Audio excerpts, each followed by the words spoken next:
Excuse me, I'm sorry. This is this is kind of embarrassing, but there's no toilet paper over here. Are you talking to me? Yeah, I just forgot to check. So if you could spare some. No, I'm sorry. What? No, I'm sorry, I can't spare it. You can't spare it? No, there's not enough to spare. Well, I don't need much. Just 3 squares will do it. I'm sorry, I don't have 3 squares now, if you don't mind. 3 squares? You can't spare 3 squares? No, I don't have a square to spare. I can't spare a square. Well, is it 2-ply? Because if it's 2-ply, I'll take 1 ply. 1 ply. 1 puny little ply. I'll take 1 measly ply. Look, I don't have a square and I don't have a ply. No, I beg you. All right. That, of course, is from Seinfeld. That is Elaine. And it turns out later that the woman who will not give her toilet paper is Jerry's date. And they're all together. Hilarious complications ensue. And actually, I would say mainly on television are conditions having to do with needing to pee, needing toilet paper, not having the right place to go. Only on television are those things hilarious. Mostly they're either really, really annoying, angering, frustrating, or just really worrying. So we're going to talk about this today. We have several guests for you. I'm going to give out the phone number in a little while, and we'll try to take a few calls. Honestly, I can't take a lot of calls because we got pledge breaks in the middle of the show, and also there's parts of this conversation that could easily go for 2 hours if we had those. So I can't take a lot of calls, but we'll put a few calls out there. But yes, I mean, the driving force behind this and kind of the main reason I started thinking about doing it is that Nicholas Kristof wrote a piece in the New York Times about how America, he seemed to think this was a problem specific to America, which is kind of odd because Nicholas Kristof goes a lot of places. But America's not a good place to need to go to the bathroom in public environments. We just don't do that well. And then that occasioned, and this is really what sort of triggered me into wanting to do this, one of those days when the New York Times only has letters about this one topic, but it's usually like impeachment or something. But on the following Sunday, all of the letters in the New York Times were about public toilets. And I thought, this is big. We have to do this. So here we go. And joining us now is the perfect person to talk to. Leslie Lowe teaches journalism at the University of King's College and is the author of No Place to Go: How Public Toilets Fail Our Private Needs.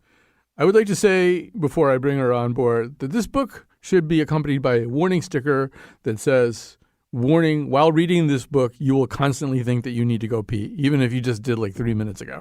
At least that was my overall experience of reading it. Leslie Lowe, welcome to our show.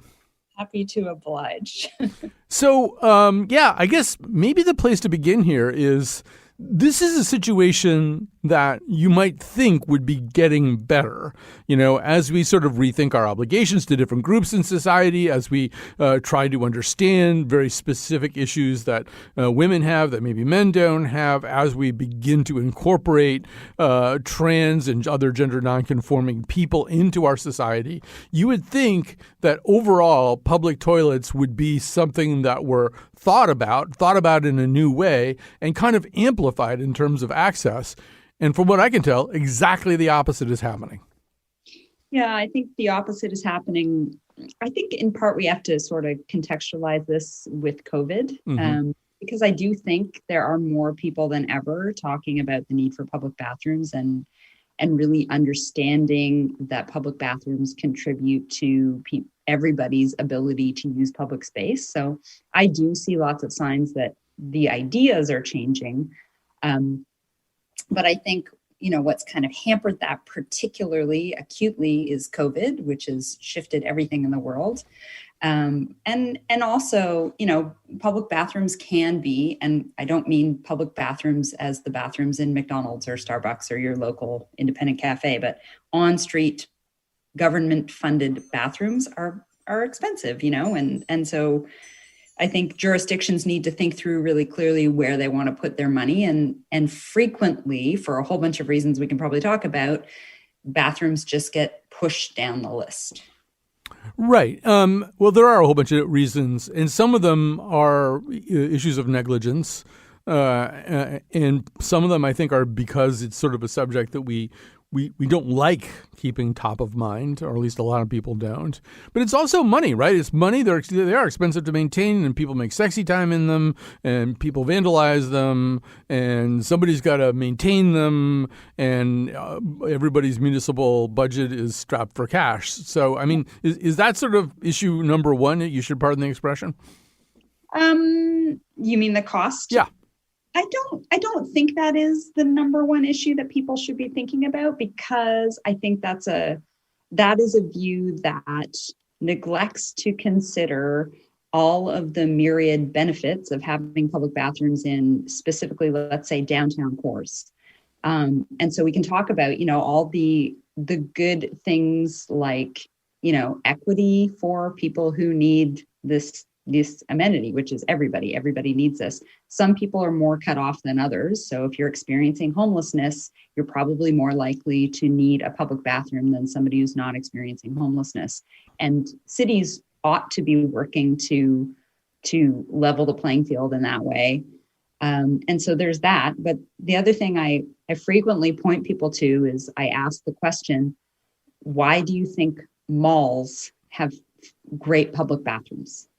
And the answer is, well, there's a number. Sometimes people say, oh, well, because they want it to be a nice experience and they want it to, people to feel good when they're there. Yes, that is true. But the reason is because they want people to stay there and spend money. The malls are not operating because, out of the kindness of their hearts, they think it would be nice for everybody to have public bathrooms. They're doing that because we know that when there are, appropriate amenities in place, people stay longer in spaces. And so for downtown cores, particularly that are trying to revitalize, to me, yes, it is a big cost. And maybe that is the primary cost people think about in terms of that economic argument. But there are payoffs, economic and social, that we seem to kind of discount when we talk about public bathrooms. Yeah, I think it's a great point. I think also negatives weigh on people's minds more than positives. So that I don't think anybody comes back from vacation and says, yeah, we were just in Santa Fe and it was terrific. The public bathrooms are great. You really never had to worry about where you were going to go to the bathroom. I don't even know if that's true about Santa Fe. This is just an example. But people aren't going to say that. But they are going to say, I just got back from San Francisco and there's like Dookie on the sidewalk. I couldn't stand. That was really disgusting. And it happened more than once. So, I mean, it's sort of when it's not done right, that really does become kind of a deal breaker. Yeah. But, it's interesting just getting back to that idea of, are things changing or things should be changing? Mm-hmm. We've seen a shift in the last, let's say 15, 20 years with more and more people talking about, pedestrian friendly cities, age friendly cities. This is a huge thing. The baby boomers have made it so that aging in place is really important. We need people to be able to navigate their cities at any age. And walkability, and part of this is because of climate change and the effects of that. But public bathrooms are baked into all of those concepts. When we talk about a city that is friendly for cyclists, you have to have a city where people can stop to use the bathroom. And I see politicians talk about that, and that's fantastic. But what needs to follow is kind of the next step, which is the planning and the money. By the way, if anybody does want to call in, we can try to squeeze a few calls in here. The number is 888-720-WNPR. That's 888-720-9677. So, yeah, heading into this show, I was sort of thinking, well, the women versus men issue, that's sort of a separate issue. We could do a whole show on that. Let's just talk about it just in terms of just whether there are enough bathrooms or not. And then I read your book and I thought, well, no, that's wrong. I mean, this really does weigh more heavily on women for like 8 different reasons, starting with the fact, and I did not know this, that it takes longer for women just to empty their bladder. Forget about finding a stall and making the misaligned lock work and, all the other stuff. Just emptying it out takes longer. Yep. It absolutely does. Women take about twice as long as men to use the bathroom for all of those reasons. And that explains, I often do this when I will do a public talk, explain the kind of calculus behind that, very, very broad strokes. Many bathrooms that were designed in the 20th century If you think about, I can think in Halifax where I live, a prominent concert hall. So on every floor, there's a set of binary bathrooms, male, female, same floor space in each side. Male floor space is equal to female floor space. In the female side, you fit 3 stalls. In the male side, you fit 2 stalls and 4 urinals. And so right there, you can see men have twice the provision of women, but women take about twice as long. So right there in that sort of calculus, you can immediately see why there are lineups for the bathroom and why women struggle so much to get access. Right. I mean, I think occasionally in recently, heavily remodeled places, we sometimes see something a little bit better than that. I could be wrong about this, in which case I will be shouted at, I'm sure. But I think you're right. Yeah, I mean, I think, for example, the Harvard Stage Company, I think now I see. Code, so different in the U.S. So there's potty parity laws, which dictate that women get 2 to 3 times the provision of men in new or extensively renovated buildings. Yeah. So, well, before we go any further, you might think, well, what kind of person would have the kind of sensitivity to think this thing through in a way that would, properly kind of align the advantages of each group? And of course, everybody thinks of Larry David. So, Kat, let's hear that. Look at this. See, this is smart. The ladies get to sit down. This makes sense. No. They don't sit. They squat. I don't get it. Women don't want to sit. They're very envious that we can. They have pee envy, actually. Look what I've done for them. Okay. See? You grab onto these bars. Then these go in here. They don't touch anything. They're not touching. That's what they don't like. They don't like touching the toilet. It's like a Pilates class, though. Is it hard? You don't want to go too much longer than a pee time. I wouldn't stay here all day. And the pants go where? I don't know. Whatever they do with them. Come and join me. Settle up. Yeah? Yeah. Okay. Just grab on here? Yeah, grab on here. Let's see how we do it. Yeah. Oh, this one feels good. Yeah. This is empowering. Yeah. Just this body position makes me feel strong. I'm really tired. Did you consult women on this? No. They'll love this, though. Oh, yeah. I like the feeling here. Yeah, okay. The girls are going to love it. My legs are killing me. So beneath that comedy is a deeper truth, Leslie Lowe, that you point out in the book, which is, most spaces that, particularly spaces that have existed more than, say, 10, 15, 20 years, most of them have been designed by men, correct? Yes, that's correct. And built by men and maintained by men. Yeah. Yeah. So, I mean, they're just not going to be as good as thinking this through. And, we talked just about, how long it takes to empty the bladder, but it's more complicated than that, right? Women are more likely to have kids with them. Women menstruate. There's like a lot of reasons why, in fact, women are going to need probably an even greater accommodation than just, the time it takes to empty their bladder.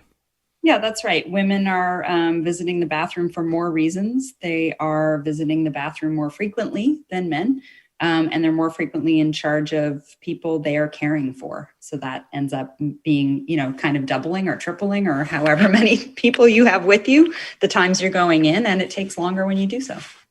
So we should maybe just talk about who does do this well. Is anybody doing this well? And I guess when I say this, I mean that idea of toilets, specifically public toilets. We can talk about McDonald's and Dunkin' Donuts and all that kind of stuff a little bit later. But just toilets that anybody can use. Are there signs? We're going to talk about the Portland Loo in a separate segment in the final part of the show. But is anybody else doing it well? So I write in my book a lot about San Francisco, which has had some pretty epic difficulties with open defecation, and many, many, many other cities deal with this. But San Francisco is kind of the big example everybody gives, and they've had significant issues, and they've really risen to the challenge of dealing with that, and they've created something called the pit stop model of toilet provision, which is in some cases toilets that are taken to high needs areas, so they're trailer toilets, so they're available for people when they need them, and they've also, they installed quite a few decades ago, some automated public toilets, which many listeners may be familiar with. They're on street. They're, kind of robot toilets. The door slides open. You go in. you can use the toilet and it kind of washes down when you're finished. But what they did is they found that they had installed those. This is a mistake lots of places make, is they think, oh, great, we'll just plunk this thing here and we'll walk away, and we'll just top up the toilet paper every once in a while. But there are a number of problems with that. And in part, it's, we see sex work, we see drug use, we see people not wanting to use those toilets because they've functionally they're no longer toilets, right? They're public spaces that are used for other things. So what San Francisco's done is created the pit stop model. And in part, on a number of those automated toilets, they have attendants, and that's kind of a mid 20th century idea and earlier that we think about, where, you don't have toilet attendants anymore. But this is a fantastic model. And it basically means somebody stands on the outside of the toilet, maintains the queue. I've been to a few of these in San Francisco, and it's, not identifying myself as a reporter or a researcher, but just chatting with the person. And then you can use the toilet. And when you come out, it gets just a brief check to make sure it's okay and good to go for the next person. And that's it. And that's been pretty successful in San Francisco. And it's really shifted those toilets that were not being used as toilets back to amenities that everybody can use. Right. I spent a lot of time on their site today, and it's very interesting. And a lot of the employees are former prisoners, Yes. so that's a way of generating employment. Although it being San Francisco, I think the Public Works Department says at one point, and so putting these things into certain areas frees up the Public Works staff to go deal with with public peeing and defecation in other areas. So they haven't completely got enough of these to completely knock the problem down. All right, we're going to take a quick break. We'll be back with more of Leslie Lowe after this. I was born in Arkansas. Me mammy was a squaw. Pappy hailed from Timbuktu. There's one thing I recall that I hated most of all, was that little green shed, our loo. It had a cedar shingled roof. I swear that was the truth. We're talking about public toilets and where do you go when you got to go. We're talking about it with Leslie Lowe, whose book is No Place to Go, How Public Toilets Fail Our Private Needs. I said we take a call or two. Let's take a call from Eliad in New Haven. Hi, you're on the air. Hi there, Colin. Thanks for having me on. Big fan of the show. Well, thank you.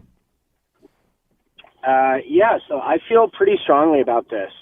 I definitely think there should be more public toilets, more public restrooms, and I was interesting hearing, was it Leslie who was talking? Yep. I'm sorry. Yeah, she's still here, too. All right. Well, yeah. Hi, Leslie. When you were talking about costs, and I just think it's more interesting, I feel like we should be discussing even more the cost of not having public restrooms. And to me, it just seems like we're missing out on so much. And that it's adjacent to another issue that I care a lot about, and that's that there's not enough public water fountains. So I guess I'd like to hear your take on that, Leslie, and how public water fountains fit in this whole dynamic of needing more, basic amenities in our downtown areas. I don't know if we have time to really have a big conversation about public water fountains. And I also sort of wonder how COVID affects all that. But I think, we're having a big conversation, Leslie, here in the USA about infrastructure and, a massive infrastructure bill. But, and you'd think that maybe something as basic as going to the bathroom would be considered infrastructure. Somehow it isn't. Yeah, I think it's all part and parcel of the same kind of issues when you talk about, the big infrastructure bill that Biden is proposing, but also, bathrooms are places where we practice hand hygiene, which is essential during COVID. Mm-hmm. And there are also places where we fill water bottles. I know you're going to talk to Evan from the Portland Loo, but the Portland Loo has he can speak to this, but potable water that's available on the outside of the Portland Loo. Mm-hmm. So that acts kind of as a public fountain. And again, that may be affected by COVID, but I think it speaks to this big idea that in cities, we we have a certain expectation, and this is, pan-national, about the kinds of things that we expect our cities to have, the kind of basket of goods that are part of the common. And, I would say there's kind of universal ones like sidewalks and streetlights and stop signs and benches and trash cans. But somehow public bathrooms quite acutely have been lopped off that list. And I think that's really come about because we've seen the rise of publicly accessible bathrooms that would be the ones inside fast food restaurants or other stores. And so municipalities have kind of gladly let go of public bathrooms because they can offload it onto businesses, which I don't think is the way to go. As far as drinking fountains go, I think, I suspect it's along the same lines. It's this idea of what do we expect our tax dollars to provide for us in order for us to use our cities. One of my favorite things in your book was a failed experiment. It probably deserved to fail, but was a kind of an app type of thing called Airbnb. Just quickly explain what Airbnb was. Airbnb was, as you may imagine, you could list your bathroom, your urban bathroom, and the cost for its use on this app. And then people could just book it and use it like quite last minute. It failed though. Yeah. I wonder if it was like Uber, whether there was sort of, high traffic congestion pricing and stuff like that. But you'd want to make it fairly elastic that way. So maybe just spend a second or two talking about what you just said, that kind of third space, public-private bathroom. I grew up in the era of Howard Johnson's, and that was like a big selling point, as I remember. We had clean, well-lighted restrooms, so stop there with your family. And I think that's still, to a certain degree, whether it's Starbucks or McDonald's, one theory is you increase traffic if you do this fairly well. Come use the bathroom, stay for the Big Mac. Yeah, I think that's absolutely still happening. I think the problem with that, though, is that we see that access, when it's a private place like that, access can be curtailed, and it can be curtailed in a number of different ways. And it's not fair on either side.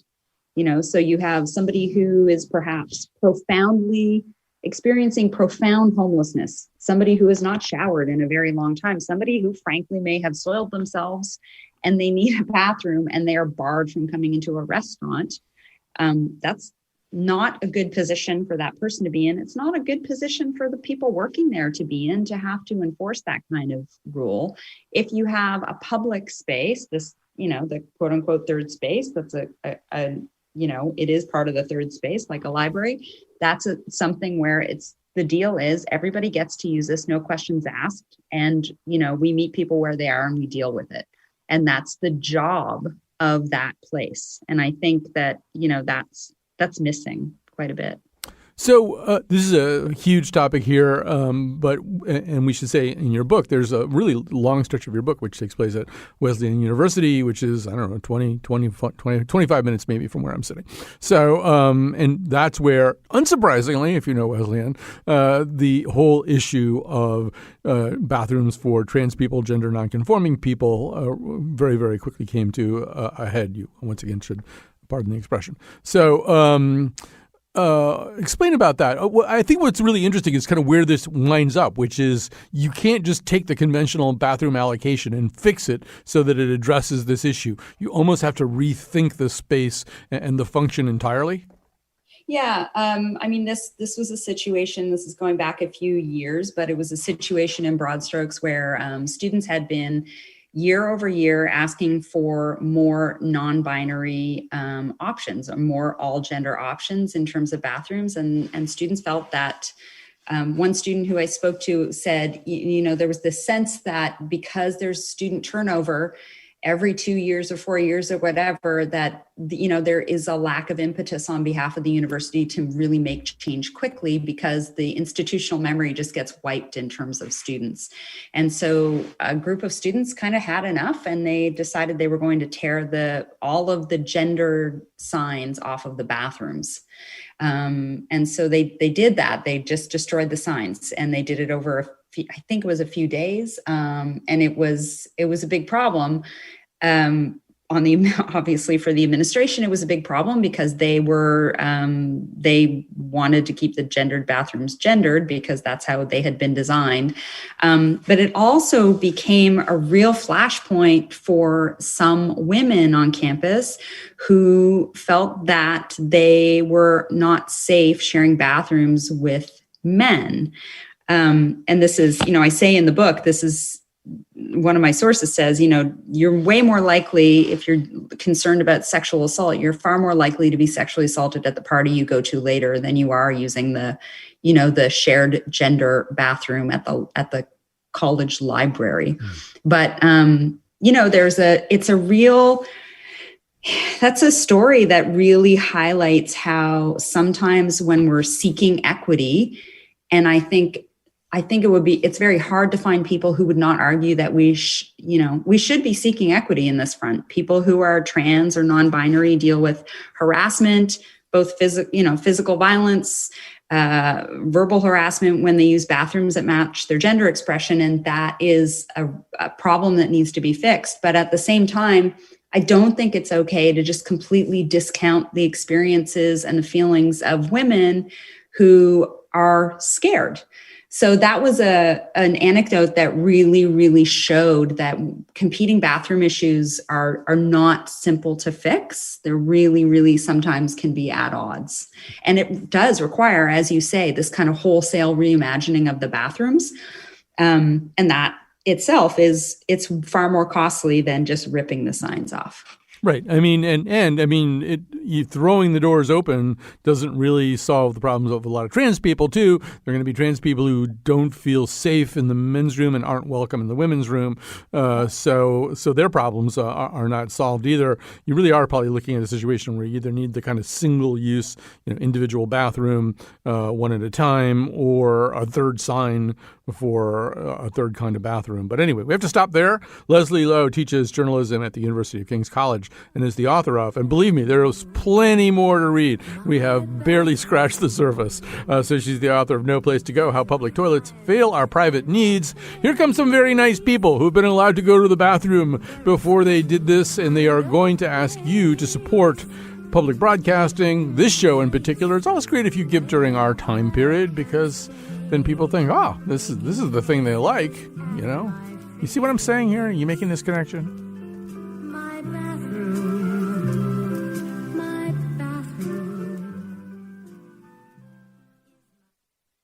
1-800-584-2788. That is the number that you can call to give your pledge of support to Connecticut Public Radio. But if you don't want to talk on the phone, you can also go to WNPR.org/donate. There's a clean layout there for you to figure that out. I'm Kat Pastor. I'm here with Jeff Cohen. He's the news director here at Connecticut Public. And we are here today to ask for your pledge of support. You're listening to The Colin McEnroe Show. You love The Colin McEnroe Show. The Colin McEnroe Show has big plans, but we need support in order to put those plans into action. And the only way we can do that is by asking for money from our listeners, because we are a listener-funded station. We are not beholden to advertisers, so everything we do is in service to our listeners. And we take that very seriously, especially Colin. I know he always says that if he's not feeling a show, he's not putting it on the air. He will only put on just the highest quality of show. I think he does, of every 10 shows, 2 make it to air. I think so, too. Yeah. Something like that. 2 ideas at least. He just kills. For sure. And I think that's a good thing. That's not true, but No, he has really high standards. You're right. He has very high standards, and so do the producers of that show. That is very true. Betsy Kaplan and Jonathan McNichol. You should see the document, the Google Docs that we go through, that they're all writing, working ideas out, reworking them, and then, either that one's a go, or that one we're just never going to talk about again. And we're putting that idea to rest right now. So that speaks to the quality of the programming that you get, not only on the Colin McEnroe Show, but across the Connecticut Public platform. Over the past year that I've been here, the station has expanded so much. There's 3 new shows: Audacious, Seasoned, and Disrupted. There's Where We Live had a relaunch. The news just keeps coming. I'm sure you're feeling that, Jeff. We're tired. But Yeah. we're hanging in. We're hanging in. But I think you're right, Kat, is that over the past year in the pandemic, we haven't slowed. We've grown. We're growing our investigative unit, and we're hiring people as we speak. We're growing our reporting staff as we speak. And we're bringing out, just like you said, new shows, new things for you to listen to and enjoy, and things that'll make you think and just learn more about where you live. And we need you to support that. We need you to support all of that. So call 1-800-584-2788. That is the number, and there'll be nice folks on the other end willing to take your money for it's you signing up. I actually had an opportunity, Kat, earlier today to meet with some people who are funding some of our internship programs, and the pride that donors feel, donors big and small, donors who give what they can as a sign of commitment to this station and to this news operation and to this storytelling operation and this journalism operation is just makes me smile. People really feel a connection, as they should. This is your public radio station, your Connecticut Public. Please do support it. 1-800-584-2788. That's right, or at WNPR.org/donate. Which if you go to that page, you'll see it's a pretty clean layout. You could either become a one-time donor, which means that you just give your amount at one time and call it a day, or you can become a monthly sustaining member, which is kind of like a set it and forget it thing. You select an amount to be taken out of your checking account every month. And that amount can change because we know that people's situations change. So, don't feel locked into that. And on that page, too, you can see all of the great thank you gifts that we have for our listeners, for their support. And yeah, as we were talking about, we need your support to keep going. Think of it as kind of like a streaming service. Think of it as like a Netflix or a Hulu. I don't know if I'm legally allowed to say their names. Let's go with it. On the air, but let's go with it. Sure. When you contribute to us, you're getting content back, and the more money we raise, the more that we can expand, the more we can switch things up, add more content, and bring you content in new ways, and that's really important for us. Right? That's right. Yeah. Are you asking? You're telling. No, you're telling. You're telling. You don't have to ask it. That is true. And look, the Colin McEnroe Show, over 10 years, 11 years now, here on Connecticut Public. Colin and I started just after he did. Both of us, at some point or another, refugees from the newspaper world. And he brings his brain. He brings his whole passion. He brings all that he is to this station. It's a wonderful thing. Please do support it. 1-800-584-2788 is the number to call. Thank you so much in advance. All right, we are back. Time for me to say some thank yous. Kat Pastor is the technical producer of this show. She is there behind the glass, or maybe I'm behind the glass. See, it depends on your perspective. There's glass separating us. That's the key part. And Betsy Kaplan is the senior producer of the Colin McEnroe Show. This is her brainchild of this particular show, and she's the one who has produced it. So there you go. Those are the thank yous, and the thank yous also go if you have taken this time to call 1-800-584-2788 or go online at WNPR.org and support this radio station, support this show. That's a whole other set of thanks. All right. Because you'd want to support a show that did a thing about public toilets. Joining us now is Evan Madden, the sales manager for the Portland Loo. It's spelled exactly like the Portland Zoo, except for an L instead of the Z. But you would have very different experiences depending on which one you went to. Evan Madden, thank you so much for joining us. Oh, yeah. Thank you for the introduction. And yes, the Portland Loo is certainly much different than the Portland Zoo. Don't get those confused. Though there's defecation taking place in both locales. So maybe let's begin. When we think about this kind of thing, and we're not thinking about a porta potty, we're talking about a kind of a highly designed public facility. And, after Nicholas Kristof wrote his column in the New York Times, there were a whole bunch of letters. And I read one from a person from nearby Seattle who seemed to be saying, oh, we did a thing that was like this and it didn't work and there was vandalism. And so maybe we can begin by saying you probably were looking down the road at Seattle and trying to figure out what went wrong and how you could avoid having that go wrong. Can you sort of fill in the spaces of that a little bit first? Oh, yeah, exactly. Really, the Portland Loo restroom that I manufacture and sell really has a lot of roots from Seattle. Being that Seattle was using a really popular restroom called the automatic public toilet. It was made overseas in Germany, I believe. And it was a high-tech, fancy toilet for a pretty high-tech city like Seattle. And this restroom was meant to solve a lot of problems, but ultimately kind of created more problems than it was trying to solve. And what I mean is it had too much enclosed privacy that allowed for drug use and prostitution to kind of flourish. And then it had pay-to-use options, so you couldn't use the restroom without paying a small fee for it, which eliminated, a crowd or a population of people that, relies on these public restrooms. And then it had moving parts and features that were easily vandalized and could be broken and then were costly to repair. So this restroom was just, overcomplicated in making user features that kind of created more problems for the people that had to maintain and supervise this restroom that was installed. Alone, the restroom was about $1 million to purchase and install too. So the cost was very high for these restrooms as well. Right. So what you want is a vandalism-proof enclosure that's comfortable, but not so comfortable that people want to stay there longer than it takes for them to do their business, and also not so private that people can do other kinds of business. So how did you arrive at that? How did you? I don't know. Was it? Can you describe where that sweet spot is? Oh, certainly. Well, I wasn't involved in this process, and thankfully I wasn't, because I'm sure it was a hard time to do.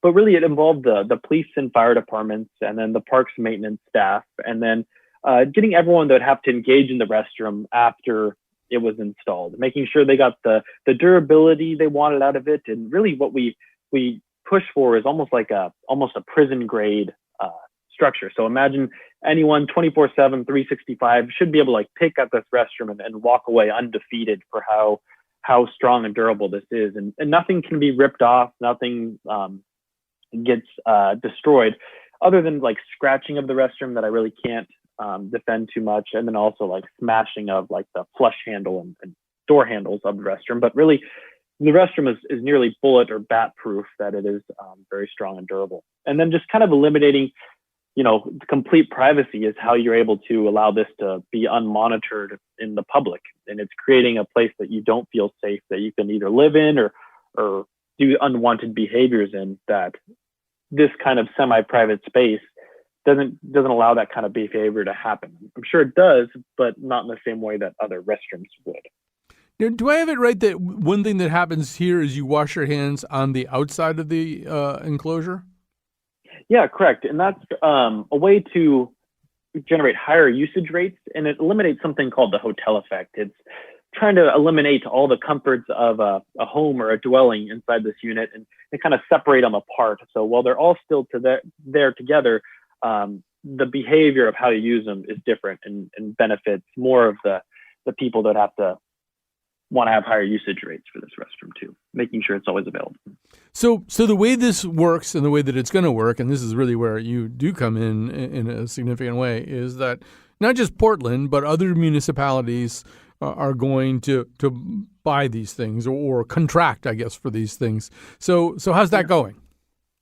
It's going well. And to speak on the design and how good it is, I'm always looking to improve things and make it better. And one of the things is just being the door lock. That's what I want to improve. So when this restroom does get to new cities, I'm on close to my 100th plus installation elsewhere.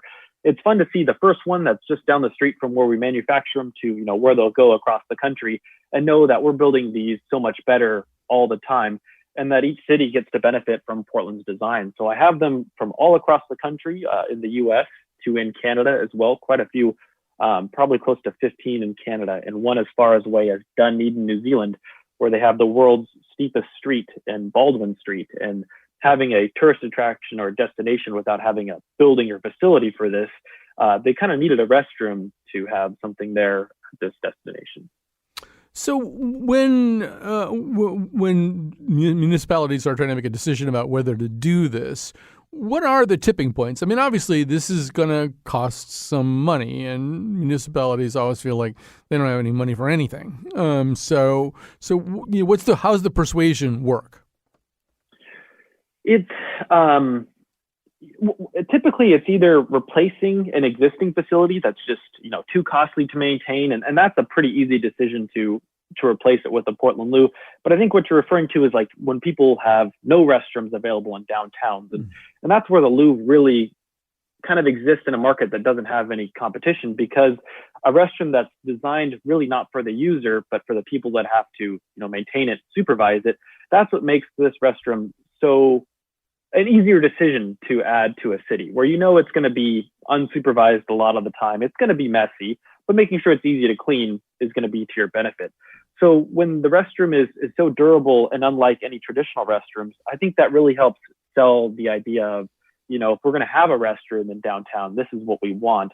And having a city of like Portland implementing 8 in our downtown area and continuing to add more is a great kind of proof of concept. Cities are talking to each other and looking to learn from how to solve the same problems that other cities are. So to have, Portland work with us, the manufacturer, and their design to improve it and make it better, we both benefit in all that. So it's really fun to kind of have a product that it's never the same. It's always evolving to be better.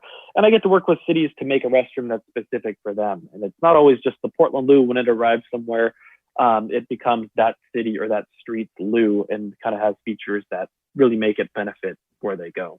I'm going to ask you a question about that in just a second, but I think it's worth kind of doubling down on what you're saying. I mean, there's a term that comes up a lot in urban planning and lots of other places, quality of life.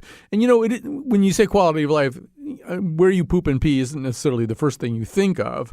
But if you don't have a place to poop and pee, or if you got Amazon drivers, peeing in water bottles and throwing them out the window, or, it's not hard for quality of life to deteriorate if you don't do something like this well. So I would imagine that, those people who are urban planners, those people who are decision makers and thought leaders in any community can come around to this pretty quickly. Exactly. And that's, I feel the exact same way. And kind of, when I talk to people about what I do for a living, the criticism is often it's unnecessary. We shouldn't be providing these to homeless to make their lives easier. And my thought is, you're not going to make their lives really easier or better. You're really going to make everyone live better together. The less we encounter human waste and feces on streets, we're all going to improve our quality of life. Costs of healthcare costs will be down if we can all live at a better quality of life, that we're not sharing diseases and encountering these kind of waste. It's the best way to go.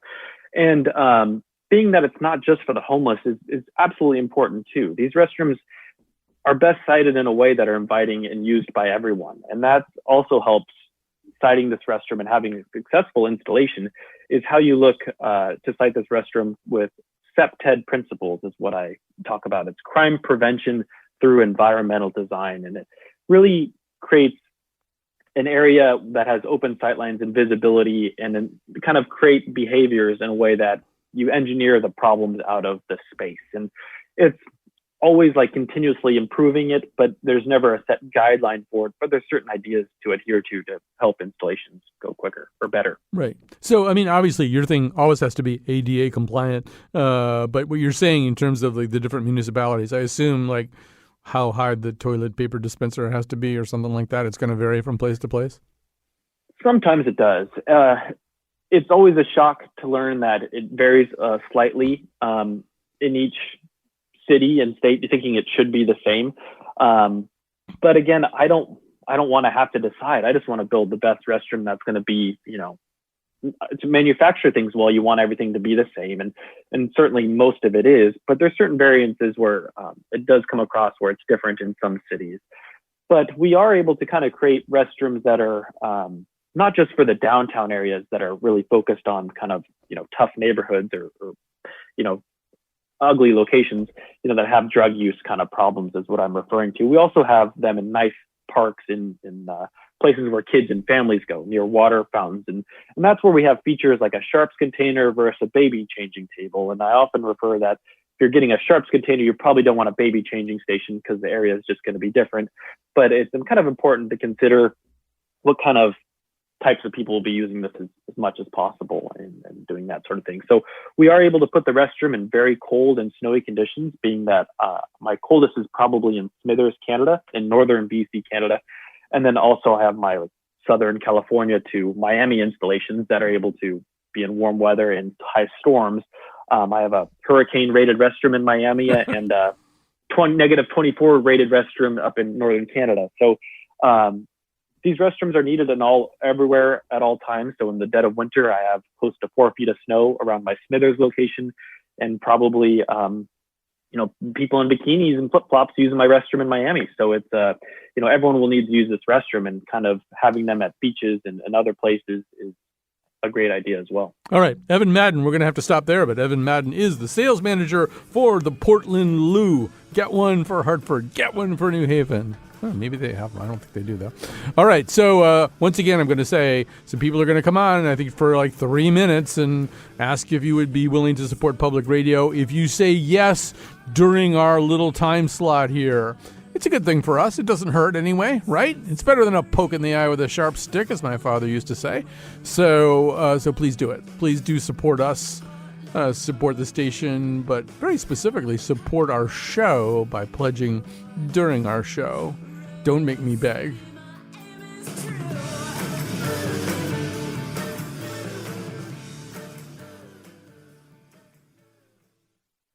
Hi, I'm Jeff Cohen here with Kat Pastor. This has been the Colin McEnroe Show. You made it all the way to the end because you've enjoyed listening to the show. You've listened to it most likely for years. Colin has over a decade at the station of really the kind of conversations and explorations that I dare you to find something else that's remotely close to it. The kinds of conversations that he brings and the depth on every. I mean, I remember a few years ago the list I had was there were goats in studio, there was beer in studio, it was a whole thing on nuns. I mean, Colin will take things that seem niche and really make you want to keep listening and learning more because he is that curious, you're that curious, and that's why you're listening now. What we need you to do is to say, you know what, I value the show, I value Colin, I value his producers, and I value this content. I need to support the organization. And call 1-800-584-2788 and make a pledge of support. Right, Kat? That's right. Or you could go to WNPR.org/donate if you don't want to talk on the phone. And I know that there's a lot of you out there. I know a lot of people listen to this show because when I started working here, the amount of people who, like, I hadn't even heard from, who would contact me and be like, oh, you're working on Colin's show now. I was like, how do you even know that, stalker? But turns out they all just listen to Colin, and they love it. Stalker. Yeah, how do you even know that? I don't put anything creepy. up about it. It's just because he says your name every day. Exactly. That's how they know. Fantastic. Yeah. I know that you're all out there. I know that you love the show. As I was saying earlier, Colin doesn't put anything on the air that he does not think is worthy of you listening to, and he really sticks to that. And just in general, Connecticut Public needs your support to keep expanding, keep growing, and keep going in general. And, we're a listener-funded station. So, as much as we hate interrupting your programming, we just have to do it every once in a while to ask for said support. So, again, 1-800-584-2788 or WNPR.org/donate. Yeah, and look around. Look around at the programming that you rely on that's local. Look around at your local newspapers. Look around at your local television stations and radio stations. This is unique. Connecticut Public is unique. Our content is unique. And like I said before, in this pandemic, we could have slowed down. We could have rested and just done enough to get by and survive. And we just didn't do that. We grew. We expanded, and we kept bringing you live, thoughtful talk radio programming like the Colin McEnroe Show each and every day. It hadn't been easy. It hasn't been easy at all, but it is. Neither has this for anyone. So we're all in it together. We need you to be in it with us. Please do give us a call, 1-800-584-2788 or WNPR.org/donate. And thanks.